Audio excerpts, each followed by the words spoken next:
ஹல்லேலூயா. இன்று அதிகாலையில் நாம் பரிசுத்தரின் வார்த்தையை நாம் தியானிக்க இருக்கிறோம். இந்த நாளிலே கூட மார்க் எழுதின சுவிசேஷம் 11வது அதிகாரம் 24வது வசனம்.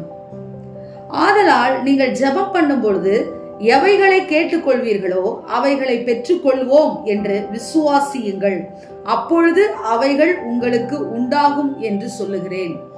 ஆம் தேவ ஜனமே, நாம் விசுவாசிக்க வேண்டும். விசுவாசித்து அற்புதத்தை பெற்றுக்கொள்வதற்கு முன்பாக ஜெபிக்கிறவர்களாய் நாம் இருக்க வேண்டும்.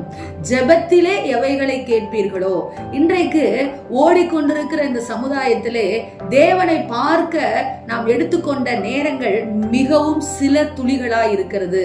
ஆனால் வசனம் சொல்லுகிறது, நீங்கள் ஜெபத்திலே எவைகளை கேட்பீர்களோ அவைகளை எல்லாம் பெற்றுக்கொள்வீர்கள் என்று சொல்லி. ஆம், நீங்கள் ஜெப வேலையை அதிகரியுங்கள். கர்த்தரை நோக்கி பாருங்கள். ஏசாயா தீர்க்கதரிசி எசேக்கியா ராஜாவிடத்தில் வந்து சொன்னார், உன் வீட்டு காரியங்களை ஒழுங்குபடுத்தும் என்று சொல்லி. இதோ நீர் மரிக்க போகிறீர் என்று சொன்ன பொழுது எசேக்கியா ராஜா ஏசாயாவுடைய கால்களை பிடிக்கவில்லை, மாறாக சுவர்புறமாய் திரும்பி தேவ சமூகத்தை நோக்கி அவர் கெஞ்சி ஜெபித்ததை பார்க்கிறோம். இதோ வாசல் முற்றத்தை தாண்டாத ஏசாயாவுக்கு மறு உத்தரவு வந்து அவன் மீண்டுமாய் வந்து சொல்லுகிறான், உனக்கு கர்த்தர் உன் விண்ணப்பத்தை கேட்டு 15 வருடம் கூட்டி கொடுத்தார் என்று சொல்லி.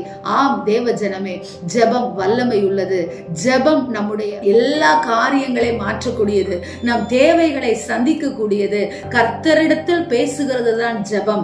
அந்த ஜெபத்தை சில துளிகளாக சில நிமிஷங்களாக நாம் பண்ணக்கூடாது என்று சொல்லி கர்த்தர் விரும்புகிறார்.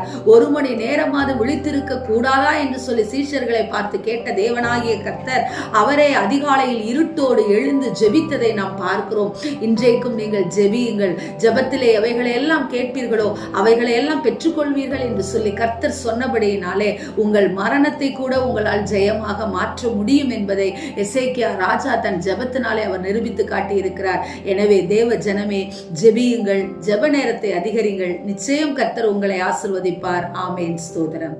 எங்களை நேசிக்கிற எங்கள் நல்ல தகப்பனே, இந்த நாளிலே நாங்கள் கேட்ட வார்த்தையின் பிரகாரமாக எங்கள் ஜெப நேரத்தை அதிகரித்து இரவும் பகலும் ஆண்டவரே உம்மை நோக்கி பார்த்து ராஜா எங்களுடைய விண்ணப்பங்களுக்கு நாங்கள் பதிலை பெற்றுக்கொள்ள கர்த்தர் எங்களுக்கு கிருபை கொடுங்க. நீர் அப்படியே இந்த நாளிலே அப்பா எங்கள் ஜெபங்களுக்கெல்லாம் பதில் கொடுத்ததற்காக நன்றிகளையும் ஸ்தோத்திரங்களையும் நாங்கள் ஏறெடுக்கிறோம். நல்ல பிதாவே, ஆமேன். Praise the Lord. ஹல்லேலூயா.